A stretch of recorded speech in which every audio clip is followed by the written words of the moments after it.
अस्सलाम वालेकुम। आज हम एक्सरसाइज स्टार्ट करने लगे हैं 1.3। इसमें पहला सवाल है, दरअसल में से कौन कौन से कालब एक दूसरे से जमी खासियत रखते हैं, निशानदेही करें। जमी खासियत मतलब एडिटिव प्रॉपर्टी, यानी कि कौन कौन से कालब हैं जो आपस में जमा हो सकते हैं। ये कुछ कालब दिए हुए हैं, ABCDEF, ठीक है, ये 6 कालब दिए हुए हैं। तो वो असल में ये कहना चाह रहा है कि ये कौन कौन से कालब हैं जो आपस में जमा हो सकते हैं, यानी A+B या B+A कर सकते हैं। ये फ़र्ज़ करें ये 2 कालब हैं A और B, तो क्या ये आपस में जमा हो सकती हैं, या जो एक कालब है वो इनमें से किसके साथ जमा हो सकता है।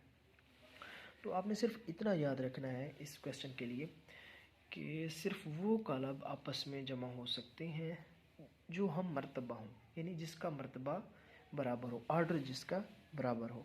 आर्डर में क्या था, अगर आर्डर याद हो आपको, तो आर्डर होता है रो इनटू कॉलम, यानी इसमें कितनी कतारें हैं, 2 कतारें, और कॉलम कितने हैं, 2 हैं। तो इसका जो आर्डर होगा ना वो होगा 2/2, ठीक है। इसका आर्डर क्या होगा, 2/2 होगा, यानी 2 कतारें, पहला 2 का मतलब ये 2 कतारें, और इस 2 का मतलब 2 कॉलम है। तो इसमें सिर्फ वो कॉलम ऐड हो सकता है इस कॉलम ए में जिसका मर्तबा हो 2/2। जैसे अगर इसको देखें तो इसमें कतारें कितनी हैं, 2 बाई, इसमें कॉलम कितना है, 1, तो इसका मर्तबा तो ये बन गया। ये इसमें बिल्कुल भी ऐड नहीं हो सकता, ये 2 आपस में, ए और बी आपस में ऐड नहीं हो सकती। अगर इसको देखें, इस कॉलम, इसमें कितनी कतारें हैं, 1 2 3, 3, और कॉलम कितने, 1 2, 3/2 इसका ये मर्तबा है। और मर्तबा आपको याद होगा, पहली एक्सरसाइज में हमने अच्छी तरह से किया था। अब इसको देखें, इसका मतलब ये आपको पता है, ये 3 है, 2 और 1 3 है, और ये इसमें कितने कतारें हैं, 1 2, 2 बाई, कॉलम कितने हैं, सिर्फ एक ही कॉलम है, ये एक हिस्सा है, ठीक है, 2 और 1 3, एक ही है, तो ये एक कॉलम है। तो इसका ये बन गया हमारे पास मर्तबा 2/1। और इसको देखें, इस कॉलम को, इसका कितना है, कतारें कितनी हैं, 2 हैं, 1 2, और कॉलम कितने हैं, 1 2, 2/2, तो ये इसका मर्तबा हो गया 2/2। अब इसको देखें, इसमें कितने हैं, इसमें कतारें कितनी हैं, 1 2 3, 3, और कॉलम कितने हैं, 1 2, आपको पता है ये जमा की शक्ल में लिखे हैं, लेकिन ये एक कॉलम और ये दूसरा कॉलम, 2 कॉलम। तो अब देखें, अब वो कॉलम आपस में एक दूसरे के साथ जमी खसियत रखते हैं या जमा हो सकते हैं जिनके मर्तबे बराबर हों, यानी ए, इसका मर्तबा कितना है, 2/2, तो इसके साथ 2/2 वाला ही जमा हो सकता है। तो आपको नज़र आ रहा है कौन सा है इसमें से 2/2 वाला, ये वाला। तो ए और ई आपस में जमा हो सकते हैं, और मैंने इधर लिखा भी है कि ए और ई आपस में जमा हो सकते हैं, ठीक हो गया, क्योंकि इनका मर्तबा बराबर है। सिर्फ आपने इतना बताना है कि ये जमी खासियत रखते हैं, एडिटिव प्रॉपर्टी रखते हैं, क्या ये जमा हो सकते हैं, ये नहीं हो सकते, तो उसका सिर्फ आपने आंसर देना, हल शल नहीं करना बिल्कुल भी। अब देखिए, इसका बी का क्या है, 2/1 है, तो इसके लिए ये काला बी उसमें ऐड हो सकता है, जमा हो सकता है जिसका मर्तबा हो 2/1, तो इसका है। तो इसका मतलब बी और डी आपस में क्या हो सकते हैं, जमा हो सकते हैं, यानी ये दोनों आपस में जमी खासियत रखते हैं, बी और डी, इधर लिखा हुआ भी है, बी और डी जमी खासियत रखते हैं। और सी का क्या है, 3/2, तो 3/2 वाला है, हाँ जी ये है एफ़। तो सी और एफ़ आपस में क्या हो सकते हैं, जमा हो सकते हैं, इसलिए ये आपस में जमी खासियत रखते हैं, ठीक है।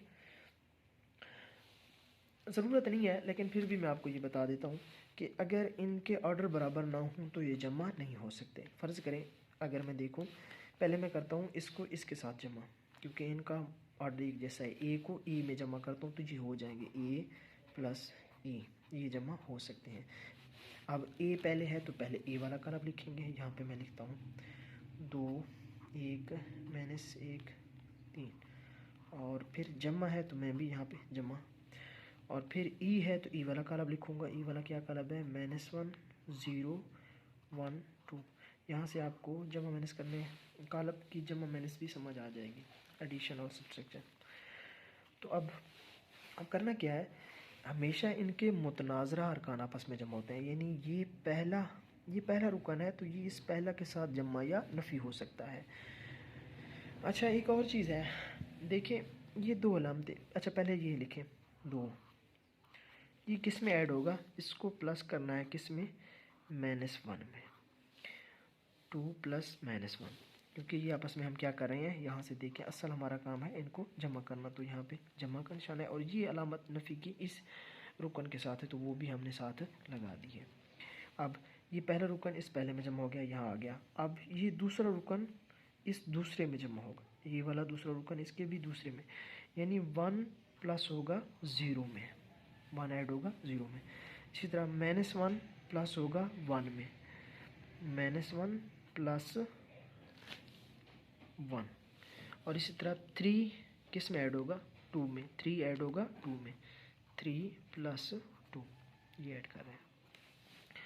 तो क्या आंसर आता है इसका, देखिए दो अलामतें जब भी एक दूसरे के साथ आती हैं तो इकट्ठा नहीं लिखते उनको, इसलिए हम ब्रैकेट लगा देते हैं। और जब भी, ये याद रखना है आपने हमेशा, जब भी दो अलामतों के दरमियान ब्रैकेट हम लिखते हैं, इसका मतलब ये होता है कि ये दोनों अलामतें आपस में ज़रब हो रही हैं।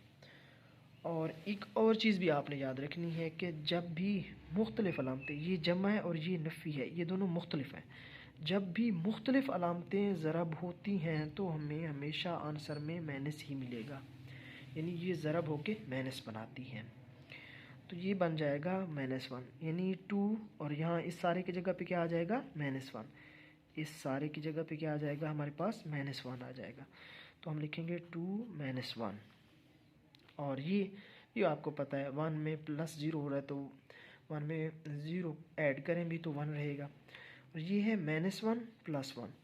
तो पहले भी मैं ये चीज़ बता चुका हूँ, एक रकम जमा की हो और एक नफ़ी की हो तो आपने हमेशा बड़ी रकम में से छोटी रकम नफ़ी करनी है। तो यहाँ दोनों बराबर हैं, तो एक में से एक जाएगा तो क्या बचेगा हमारे पास, माइनस करेंगे तो 0 बचेगा, और ये दोनों प्लस की हैं तो प्लस हो जाएंगी, 3 + 2 5।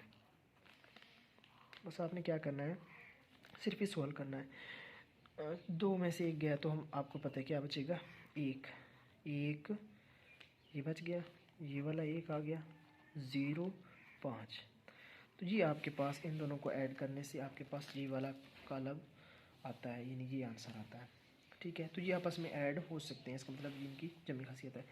लेकिन अगर आप इन दोनों को करें जमा तो ये नहीं हो सकते, क्योंकि देख लें यहाँ से, ये 2 तो 3 में जमा हो जाएगा, ये 1 किसके साथ जमा होगा, यहाँ इसका, तो यहाँ पे कोई और हिस्सा है नहीं, कोई रुकन है नहीं, तो ना 1 के लिए जमा होने के लिए कोई और अरकान है, ना 3 के जमा होने के लिए यहाँ पे कोई रुकन है, तो ये आपस में इसलिए जमा नहीं हो सकते। इसलिए मर्तबा बराबर हो तो कॉलम जमा हो सकते हैं, वरना नहीं हो सकते।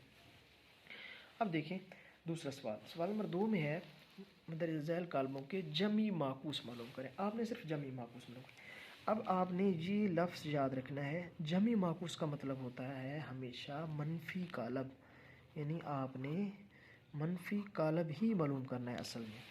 तो आपने इसका मनफी कालब, और आप पढ़ चुके हैं पिछली एक्सरसाइज में, मनफी कालब में क्या होता है, आप ए के साथ माइनस लगाएंगे, और मनफी कालब जब भी करने लगते हैं तो सब अरकान की अलामतें चेंज कर देते हैं।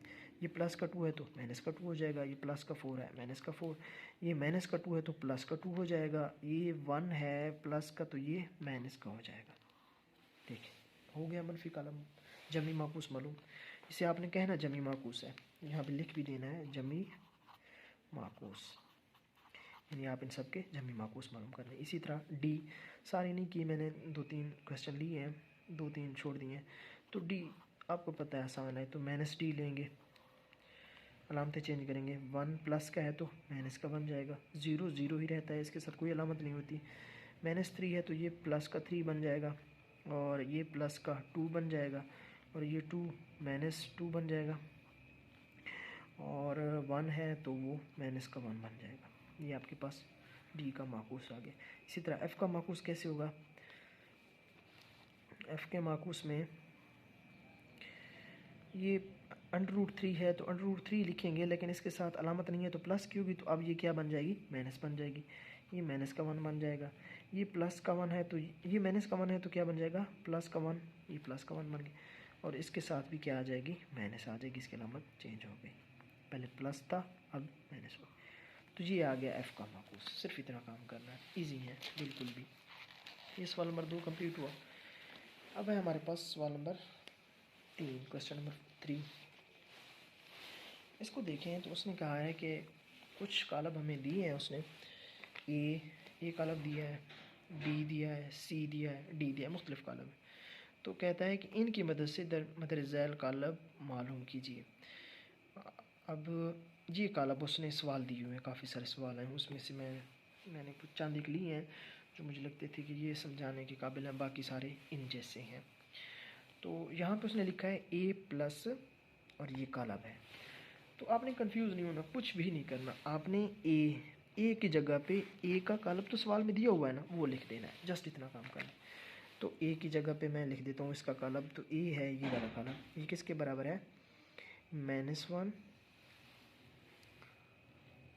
2 2 1। ये मैंने क्या काम किया, सिर्फ ए की जगह पे उसका कालब लिख दिया। उसके आगे क्या है, प्लस है, तो आपने भी प्लस लगा देना।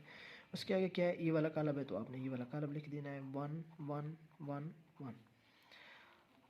अब आपने क्या करना है, ये देखें, आपको खुद मैथ आपको खुद बताती है कि उसने मतलब सवाल ने कैसे हल होना है। तो ये देखें, ये दोनों आपस में क्या हो रहे हैं, जमा हो रहे हैं। तो आपने इनको क्या करना है, जमा करना है। सिंपल तरीका है, कैसे जमा करेंगे, -1 + 1 लिख देंगे, -1 + 1, 2 + 1। ये याद रखना है, ये पहला रुकन पहले के साथ जमा होता है हमेशा, दूसरा दूसरे के साथ, ये तीसरा तीसरे के साथ, ये चौथा चौथे के साथ। यहाँ पाँचवा होता तो इधर भी पाँचवा होता, यहाँ छठा होता तो इधर भी छठा होता, ये आपस में जमा होते। तो -1 + 1 के साथ 2 + 1 2 + 1 2 + 1 यहाँ पे आएगा 2 + 1 1 + 1 1 + 1। अब क्या होगा, ये आपस में जमा माइनस होंगे, वही काम, कोई कंफ्यूज नहीं होना बिल्कुल भी। एक रकम प्लस की और एक माइनस की हो तो आपने बड़ी में से छोटी नफ़ी करनी। ये दोनों एक जैसी हैं, जब भी एक जैसी रकम हो तो हमारे पास आंसर क्या आता है, यानी 5 - 5 हो तो 0 ही आता है, तो 1 - 1 हो तो क्या आएगा, 0 ही आएगा। और ये दोनों जमा किए हैं तो 2 + 1 3 हो जाएगा, ये भी 2 + 1 3 हो जाएगा, ये 1 + 1 2 हो जाएगा। तो ये इसका आंसर आ जाएगा इस क्वेश्चन का। ठीक हो गया। अब आपने ये सॉल्व करना है पहले, सी प्लस ये वाला कालब। तो सी देख लें, सी क्या है हमारे पास, 1 - 1 2 है। तो आप लिखेंगे सी की जगह पे आपने लिख देना है 1 - 1 2 और प्लस कर देना है, इसमें प्लस है प्लस, और ये कालब लिख देना है -2 1 3। थोड़ा सा ये मैं यहाँ पे लिख देता हूँ -2 1 3। अब ये दोनों आपस में क्या होंगे, जब ये जमा हो रहे हैं ना, नज़र आ रहा है आपको, तो आपने भी इनको जमा कर देना। 1 किस में होगा, इस 1 के साथ। अब आपने क्या करना है, 1 प्लस, और ये आ गया हमारे पास -2। देखिए दो अलामतें हैं तो मैंने ब्रैकेट लगा दी है। फिर क्या होगा, ये वाली रकम इसके साथ होगी ना जमा, तो ये हो जाएगा -1 + 1 -1 + 1। और ये 2 किसके साथ होगा, इसके साथ होगा, 2 2 + 3 2 + 3। अब आपको पता है कि जब भी दो अलामतें एक साथ इकट्ठी होती हैं तो वो आप और उनके दरमियान ब्रैकेट हो तो ये आपस में ज़रब हो रही होती हैं। तो ज़रब होने पे मुख्तलिफ अलामतें याद रखना है, ये दोनों मुख्तलिफ हैं। मुख्तलिफ अलामतें जब भी ज़रब होती हैं तो आंसर नफ़ी आता है, माइनस आता है। तो ये हो जाएगा 1 - 2 1 - 2।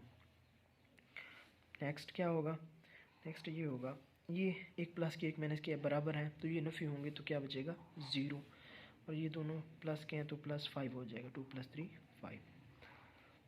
अब ये 1 प्लस का है, इसके साथ अलामत नहीं है तो ये प्लस का, और ये माइनस का 2 है। तो वही बात कि आपने हमेशा बड़ी में से छोटी रकम नफ़ी कर लेनी है। तो बड़ी क्या है, 2 है, इनसे तो बड़ा 2 है ना, बड़े इनसे में से छोटा नफ़ी कर लेना है। 2 में से 1 गया तो हमारे पास क्या बचेगा, 1। लेकिन साथ में अलामत का भी ख्याल रखना है। अलामत का कैसे ख्याल रखेंगे कि अलामत बड़ी रकम की लगानी है, तो बड़ी के साथ ये बड़ी थी, बड़ी के साथ क्या थी, नफ़ी था, तो यहाँ आंसर भी क्या आएगा, नफ़ी आएगा। ये आपने याद रखना है हमेशा। 0 0 और 5 कहा गया 5, तो ये आपके पास आ गया आंसर। बस इतना। कालब दो जमा हुए तो उनका ये कालब आंसर आए। ये दोनों कालब आपस में क्या हुए, जमा हुए, तो इनका ये कालब आंसर। ठीक हो गया। अब ये देखिए सवाल, ये डी मैं ऐड पे कर देता हूँ, यहाँ पे नहीं होगा ये। इसको देखें 2a। 2a का मतलब है ये 2 को आपने इस ए कालब के साथ ज़रब करनी है। ए कालब तो दिया हुआ है तो आप लिख, ये ज़रब हो रहे हैं। देखें जब भी दो रकमों के दरमियान या दो, ये एक हिंसा है और ये एक अल्फ़ाबेट है, तो ये दोनों आपस में ज़रब हो रहे हैं। इसका मतलब है ये कालब है और ये दो इस कालब के साथ क्या हो जाएगा, ज़रब हो जाएगा। तो आप लिखेंगे 2 इंटू ए का लिख देंगे कालब, जो भी है आपके पास। क्या कालब है दो ए का, ये है। मैं लिख देता हूँ -1 2, ये सवाल में दिया हुआ है जो, वहाँ से देख के लिखना है आपने। 2 1, ये देखिए ये वाला ए कालब है, ये मैंने इधर लिख दिया है। तो अब ये 2 इसके साथ हो रहा है ज़रब। अब जब भी कोई रकम ज़रब हो रही होगी तो वो इन सब अरकान के साथ बारी बारी ज़रब होगी। यानी आप लिखेंगे जो 2 है ना, ये सब के साथ क्या हो जाएगा, ज़रब हो जाएगा। यानी पहले 2 ज़रब होगा इसके साथ -1 के साथ, 2 ज़रब -1। फिर 2 ज़रब होगा किसके साथ, 2 के साथ, 2 ज़रब 2। फिर 2 इसके साथ ज़रब होगा 2 मल्टीप्लाई बाई 2। फिर 2 इसके साथ ज़रब होगा 2 मल्टीप्लाई बाई 1। ये ज़रब हो गया। अब ज़रब आ गई है। पहले आपने क्या करना है, जब भी ज़रब हो पहले आपने 2 को 1 से ज़रब दी, हिस्सों को पहले ज़रब दी। 2 1 2 आपको पता है। अब अलामतें ज़रब करनी, इसके साथ माइनस की अलामत है और इसके शुरू में कोई अलामत नहीं, तो इसके साथ समझिए आप किसकी अलामत है, प्लस की। जिसके साथ नहीं होती उसके साथ प्लस की अलामत होती है। तो प्लस और माइनस क्या हो रही हैं, ज़रब हो रही हैं। और आपको पता है यहाँ भी देखा था प्लस और माइनस ज़रब होती हैं। जब भी मुख्तलिफ अलामतें आपस में ज़रब होती हैं तो माइनस आता है, तो इसलिए यहाँ पे माइनस आएगा। 2 + 2 4, दोनों प्लस के हैं। 2 + 2 4, 2 2 मल्टीप्लाई 2 प्लस बोल रहा हूँ, 2 मल्टीप्लाई 2 4, 2 मल्टीप्लाई 2 4, 2 मल्टीप्लाई 1 2। ये आपके पास आ गया इसका फाइनल आंसर 2a का। ठीक है। इसी तरह आपने करना है ये वाला क्वेश्चन, -2c, -2 इंटू सी, यानी ये आपस में ज़रब हो रहे हैं। -2 और c का आप कालब लिखेंगे, तो c का कालब क्या है हमारे पास, ये दिया हुआ है यहाँ पे, ये वाला, ये c कालब है 1, ये वाला 1 -1 2। मैं यहाँ पे लिख देता हूँ 1 -1 2। ये अपने ज़रब करने हैं। पहले क्या करेंगे, ये -2 सब के साथ अंदर जाकर ज़रब होगा। -2 ज़रब 1 इसके साथ ज़रब हो गया। अब -2 ज़रब -2, -2 ज़रब -2 ज़रब -1, फिर -2 ज़रब 2, -2 ज़रब 2।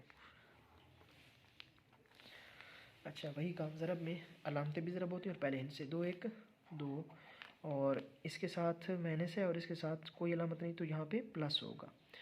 तो एक रकम नफ़ी की है और एक जमा, यानी एक अलामत एक साइन नफ़ी का है और एक प्लस का है, तो ये आपस में ज़रब होंगे तो माइनस आएगा। मुख्तलिफ है ना, मुख्तलिफ जब भी ज़रब होते हैं नफ़ी आता है।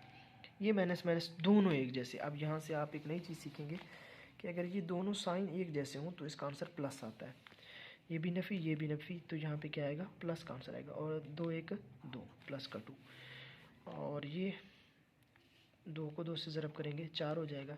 यहाँ पे नफ़ी और इसके साथ प्लस का साइन होगा, जिसके साथ नहीं होता प्लस का होता है।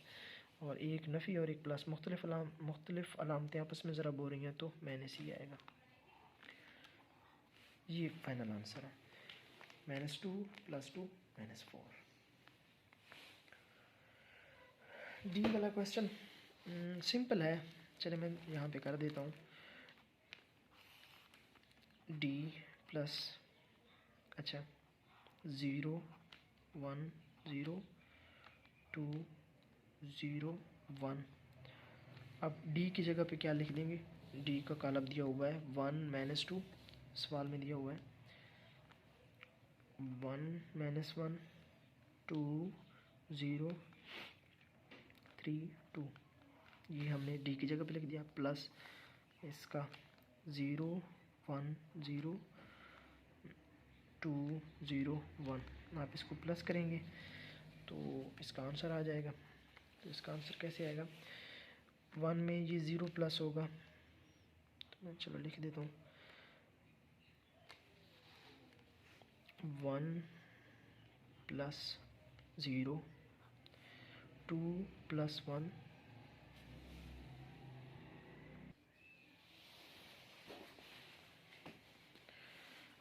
ये 2 प्लस 1, 2 प्लस 1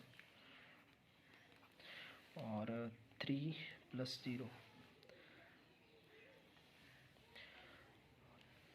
ये -1 प्लस 2, -1 प्लस 2 और फिर 0 प्लस 0, 0 प्लस 0 और 2 प्लस 1, 2 प्लस 1।